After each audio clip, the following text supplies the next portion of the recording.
rehefa hitantsika teo aloha teo zany ny lalana izoran'ilay lalam-pamoronana hoe noforoana endrika sy tarehin'Andriamanitra izy ireo, zany hoe nanana ny programa rehetra tao anatiny dia nanomboka ny aina teo amin'ny lalana izoran'ny programan'Andriamanitra izy ireo. Hojerentsika ny Genesis 3 ary izay tena mila azo tsara. Le teo aloha latsika fa ny fahalalàn'Andriamanitra tena zava-dehibe indrindra, priorité teo amin'izy mivady ny fahalalàny an'Andriamanitra. Prova zany ny fanekeny Adama fa taolana avy amin'ny taolako ty nofa avy amin'ny nofoko ity mantsy andra vehivavy. Dia hojerentsika ary Genesis 7 hoe inona ary no nitranga ao amin'ny Genesis 7. Ny 7 no hojerentsika manomboka eo amin'ny andininy 2. Tsy maninona ataontsika hatramin'ny andininy voalohany. Ary menarana dia fetsy no ny bibidia rehetra izay nataon'i Jehovah Andriamanitra. Ary izy tamin'ny ravehivavy anky efa nataon'Andriamanitra hoe aza hinananareo ny hazo rehetra eo afovoan'ny sa. Zany ten'Andriamanitra zany dia manambara sy milaza fa na ny menarana aza dia nalala fa nalalaka izy mivady teo amin'ny asa fanompoana fanatanterahana sy sitrapon'Andriamanitra rehetra teo amin'izay rehetra nataony. Dia nilaza ilay menarana, ay ve n'Andriamanitra ny teny hoe aza hinananareo ny hazo rehetra afovoan'ny sa. Tenyny mena azy dia hoe azo ny hinanana daholo ny zavatra rehetra akoatra lay teo afovoan'ny sa. Nokitiany izy teo. Toy ny resaka ny andiny 2 fa hoe raha vehivavy tamin'ny menarana ny voninhazo eo amin'ny sa dia azo ny hinanana ihany, fa ny voninhazo eo afovoan'ny sa kosa no efa nataon'Andriamanitra hoe aza hinananareo na tendrenareo izany fa andrao maty ianareo.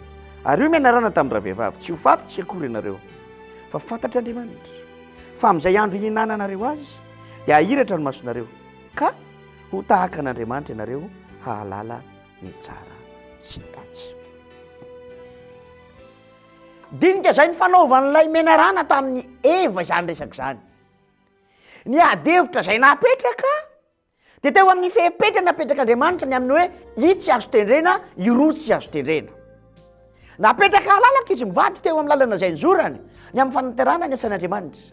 Ary teo amin'izay fahalalana izay, izay fahalalana toa nisy fepetra izay no nidiran'ilay menarana teo amin'ny fiainan-dra vehivavy. Aoka tena ho atsika tsara. Andriamanitra zany dia nametraka ny hoe ilay fahalalana ao aminareo dia fahalalana tsy sauvage fa fahalalana misy structure tsara, misy rafitra tsara mipetraka, ny azo atao sy ny tsy azo atao. Ny amin'ny azo atao dia malalaka ianareo manao azy, amin'ny tsy azo atao dia malalaka koa ianareo amin'ny tsy fanaovana izany zavatra izany. Zay ty saina mila tagaritsika ny amin'ny fiarahana sy ny fiombonana amin'Andriamanitra ity, ny amin'ny zavatra rehetra izay atao, ny amin'ny tenin'Andriamanitra rehetra izay nomena. Teo anatrehan'ilay fahalalana no nikitian'ny menarana raha vehivavy. Ay, tsy ho fatotsy akory ianareo fa amin'ny fotoana anyendrenareo azy dia ahiratra ny masonareo. Jereo tsara fa novelona sy ataona kely fotsiny ny tenin'Andriamanitra. Andriamanitra dia teny hoe raha mikitika sy manendry ianareo dia ho faty. Izy miteny hoe tsy ho fatotsy akory ianareo fa amin'ny fotoana anyendrenareo azy dia ahiratra ny masonareo. Ahiratra ny masonareo. Mazava zany teny zany le ahiratra ny resahan'ny Satana eto dia mazava. Firay amin'ny andininy 5:20 hoe dia nitanjaka izy mivady kanefa tsy nahalala enatra izy. Any izy io, io fomba fijery io, ny rafitra ety mijery izao tontolo izao ity no tena nokitiany Satana teo amin'ny fiainan'izy mivady. Dia nambarany fa ahalalany tsara sy ny ratsy ianareo. Indraindray zany teny hoe ny ahalalany tsara sy ny ratsy ihany dia ohatran'ny zavatra toa heverintsika fa zavatra tsy dia manahoana. Zany hoe ahalalany tsara sy ny ratsy zany dia zavatra tsy dia tena mitoetra intsony ao am-pon'ny kristianina ankehitriny. Tsy dia tena miorina tsara intsony ao anatin'izany fa domaine de définition napetraka Andriamanitra tamin'ny izy mivady zany ny sain'ny kristianina ankehitriny, satria ao anatin'le mivoy an'le hoe ao anaty fahasoavantsika ao anaty fahasoavantsika dia totra ny heverina ho malalaka daholo ny zavatra rehetra izay atao sy izay rehetra heverina. Azadino anefa fa ny antony tenen'Andriamanitra tamin'izy mivady hoe amin'ny fotoana izay any andrenareo azy dia ho faty tokoa ianareo dia tsy nakory fa Andriamanitra tena metraka teo amin'izy mivady ary isan'ny zavatra nampitoerina tao anatiny dia ity fepetra ity. Ny tompona ndraikitra amin'ny famaritana ny tsara sy ny ratsy eto amin'ny olombelona rehetra teto ambony tany tamin'ny mpamoronana dia Andriamanitra no mamaritra azy. Ny ratsy amin'Andriamanitra no ratsy amin'ny olona, ny tsara amin'Andriamanitra no tsara amin'ny olona. Zay no natonga izy hoe azo fahalalana ny tsara sy ratsy. Izay anton-javatra izay mihitsy no mamaritra ity le hoe fitoviana endrika sy tarehy amin'Andriamanitra ity. Raha tsy tafaverina amin'izay zany ty lalana ity dia ho faty mandrakizay ny olona. Ary eo ako ho azy tsara zany atsipy sady aty am-piandohana. Fa ny programa n'asa-panavotana ny fanjakan'Andriamanitra dia izay ny fotony. Ny ahafahan'ny olombelona eto ambony tany izay mahalala an'Andriamanitra hiverina amin'izay hoe ny tsara amin'Andriamanitra no tsara aminy ary ny ratsy amin'Andriamanitra no ratsy aminy. Raha atao amin'ny teny tsotra zany dia izao ny dikany. Andriamanitra ilay mpanjaka, ilay tompo lehibe no mamaritra ny rafim-piainan'ny olombelona dia ny tsara sy ny ratsy. Raha vao tsy izay dia rava ny programa. Ary izay no nikitian'ny Satana teo amin'izy mivady. Izay fahalalana ny tsara sy ny ratsy izay no ilay fahafatesana no lazain'Andriamanitra. Ny hoe fahafatesana zany dia tsy nakory fa rehefa miala ao anatin'ny tsara sy ny ratsy n'Andriamanitra ny olona dia ao anatin'ny fahafatesana izay ninona antony, ninona heveriny, ninona kasainy. Dia ho fantatr'Andriamanitra fa ahalala ny tsara sy ny ratsy ianareo. Ry havana izay manaraka izao fandaran'izao. Tsy inona zany fa ny fahalalana tanteraka amin'Andriamanitra. Ny tsara amin'Andriamanitra tsara amin'ny olona, ny ratsy amin'Andriamanitra ratsy amin'ny olona. Rehefa nanendry izy mivady andonge ho jerentsika ny lalakizorany nokitiany ravehivavy sy noraisin'ny ravehivavy le zavatra le norarana dia nihinana izy ary nominy ihany koa ny vadiny. Andininy fahenintsika. Ary hitany ravehivavy fa tsara ho fihinana ny azo sady mahafinaritra ny maso ary azo mahatsirehetra ampahendry dia nanotazany vony ka nihinanany ary nomeny koa ny vadiny ka dia nihinana izy. Dia nahiratra ny mason'izy mivady ka fantany fa mitanjaka izy ary nanjaitra ravina aviavy izy ka nataony sikina ho azy. Marina ny tenin'ny Satana. Ahiratra ny masonareo. Ny hitany voalohany rehefa nahiratra ny masony dia mitanjaka izy. Zay tsy mitanjaka zay no anaran'izay teo amin'ilay tsara sy ratsy amin'Andriamanitra. Tsy niova ny tontolony zareo, tsy niova ny momba ny tenany, tsy niova ny amin'ny firafetany amin'ny manontolo. Na teo aloha izy sy nanendry, na tao aoriana izy nanendry. Fa rehefa nanendry kosa izy dia niova tanteraka ny rafim-pijerena, ny rafim-panatonana an'Andriamanitra ary ny rafitra enti miaina miaraka amin'Andriamanitra. Ohatra, ny 7. Ary Jehovah Andriamanitra dia niantso andray lehilahy ka nanao taminy hoe aiza moa ianao? Dia hoy izy, nandrenao tao amin'ny saho dia natahotra aho satria mitanjaka ka dia nihery. Ary hoy izy, iza moa no nanambara taminao fa mitanjaka ianao? Efa nihinao nanao va? Ny azo izay nahandrarako anao tsy hihinananao. Hitantsika amin'izany fa tonga dia nipetraka ilay fiovana lehibe, niova tanteraka, rava tanteraka, otohoto tanteraka ilay toe-tsaim-pamoronana ny olombelona. Lasa nanana fahamarinana hafa ny olombelona, lasa nitanjaka izy. Ary rehefa nitanjaka izy dia inona ny zavatra nitranga? Lasa natahotra ny hiaona amin'Andriamanitra. Izay ny zavatra nateraky ny fialana tao amin'ny tenin'Andriamanitra.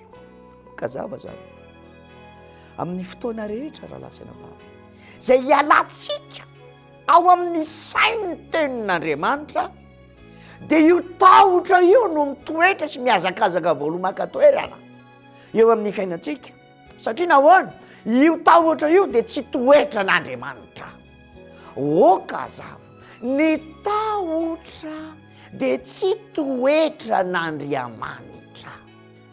Misy ihany koa ilay lazaina hoe miery miafina zany, ny miafina ihany koa dia tsy toetra n'Andriamanitra. Zay no nahatonga an' Jesosy tompony lazaka nanao hoe zay ataonareo ao amin'ny mangingina dia ho vakina eny an-tampon-trano, satria tsy toetra n'Andriamanitra ihany koa ny miery sy ny matahotra.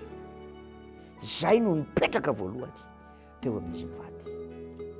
Satria nahoana?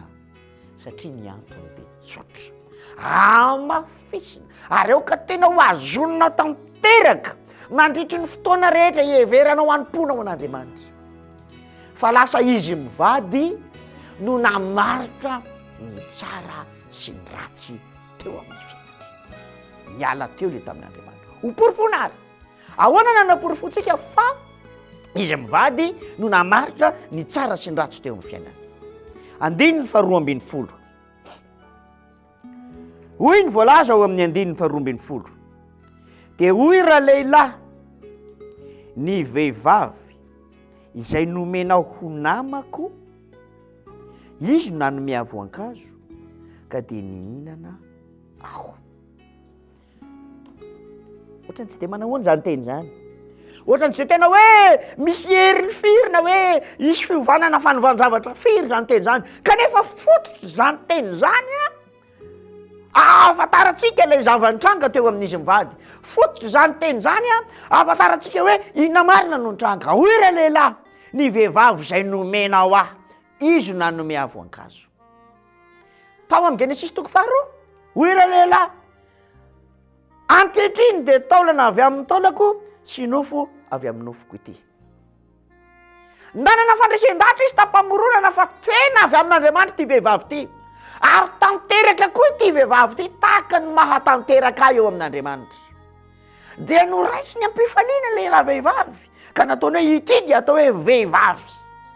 Fa rehefa niala tamin'ny sitrapon'Andriamanitra kosa izy, nifidy ny hitovy amin'Andriamanitra, nifidy ny hamaritra ny tsara sy ny ratsy, dia niovy izay sainy izay, ilay saim-pakatoavana, ilay saim-pisaorana tamin'Andriamanitra hoe nanana fitoviana aminy raha vehivavy ary hanampy azy amin'ny asa fanompoana.